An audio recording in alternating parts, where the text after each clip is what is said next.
The College Football Playoff Committee revealed their top 25 teams. We have the top 6 right here. Number 1, Georgia. Number 2, Alabama. Number 3, Michigan State. Number 4, Oregon, which means Ohio State and Cincinnati, who are 5 and 6 respectively, are left out of the top 4 in this initial ranking. Andrew, a lot of people have a problem with this because Cincinnati is on the outside looking in. Should Cincinnati be in the top 4? Yes, I would argue Cincinnati should be in the top 4, given that Cincinnati might have, out of most of those teams in the top 4, the win over number 10 Notre Dame, probably the best win out of all those, pretty much out of all those teams. At Notre Dame, Indiana hasn't had the best season, but they did go and beat Indiana.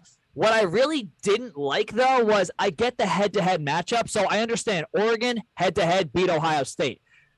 The issue that I have is that what they're essentially setting up is Michigan State's undefeated. Okay, cool.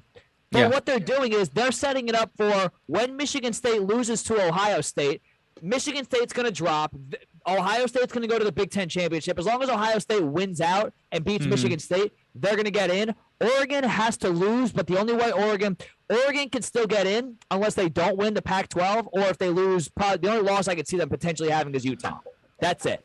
And the thing that I don't appreciate is, because I'm not going to say I've seen it happen before, but you can already kind of see it happening, is Oklahoma's undefeated, sitting at 8-0.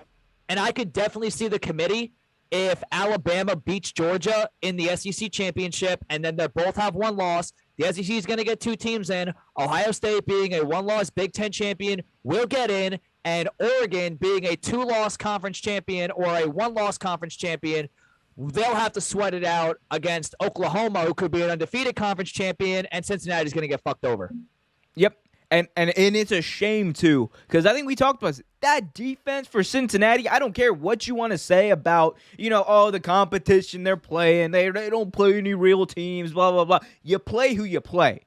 And I don't care what you do. This defense against any offense in the entire NCAA, in the entirety of college football, they can go out there and hang with the best of them and give trouble to the best offense. Like, they could go up against Oklahoma, and I promise you, they would give Oklahoma fits. They would give them trouble. This defense is real. They could go up against Georgia, give them fits. And that's the thing. That's the thing. Like we understand. I understand that the college football playoff is subjective in nature because you can't take win-losses into it, right? Like, okay, like SMU being undefeated is different than Alabama being undefeated. On a level, I get that. I don't like it, but I get it. But you gotta be real. Like, this Cincinnati is a real team. Everyone that knows anything about football knows it. And the fact that they're undefeated with a big win, like you said, against a great Notre Dame team, I don't get how they don't make it into the top 4. I just don't. Over a Michigan State team that we know eventually is going to lose. Okay, sure. But, like, they're not better than Ohio State at this point? Like, really? Like that irks me. I think you're right. I think they're going to end up being on the outside looking in, which is going to suck because it's going to be Oklahoma, the whole. It's going to that final spot. That final spot, if all this holds, Georgia and Alabama, if Alabama beats Auburn, Alabama's going to go to the SEC championship. They're going to beat Georgia. If they beat Georgia, the only way that they have to root for Georgia in that championship, because then that would knock Alabama out. Although I could see the committee just saying, fuck it, we'll put Alabama in anyway. They'll be the first 2-loss team to ever make it. But then it's going to come down to Oregon will be a 1-loss conference champion unless they lose to Utah. And then Oregon's going to be fighting it out with Ohio State and potentially Oklahoma. They're going to be fighting that out for the last spot, and Cincinnati's going to get fucked over. This is ridiculous, right? What? Just expand the fucking playoff. It's ridiculous. Like, it just expanded to 8 teams, man. There's no reason that Cincinnati should not get in if they win out. There is no reason they should not get in. It is going to be the Boise State effect all over. Boise State went undefeated basically for 3 years, and they didn't get shit. They didn't even sniff. They never even sniffed a shot at the championship game. Same thing happened to UCF a few years ago. And I think eventually there's got to be a reckoning with college football. Yes, we get the inherent SEC bias. Yes, we get the whole Big Ten bias. They recruit better talent, quote unquote, even though there's been a lot of great players, Andrew, that come out of Boise State, a lot of great players that come out of Cincinnati, a lot of great players that come out of some of these other schools. But hey, the bias exists. They got to get past it, expand the damn playoff to 8 teams. And if anyone wants to make any arguments and anything like that, go back and watch the Georgia-Cincinnati game from last year. Georgia beat Cincinnati by 1 on a field goal. A Georgia team, which I found out today, I was listening to Joel Klatt. Georgia has more 5-star players on their roster than both the ACC and Pac-12 combined. Yep. They have more 5-star recruits on their roster than 2 of the other power conferences combined. So Cincinnati can play with a team like that. And they proved it last year.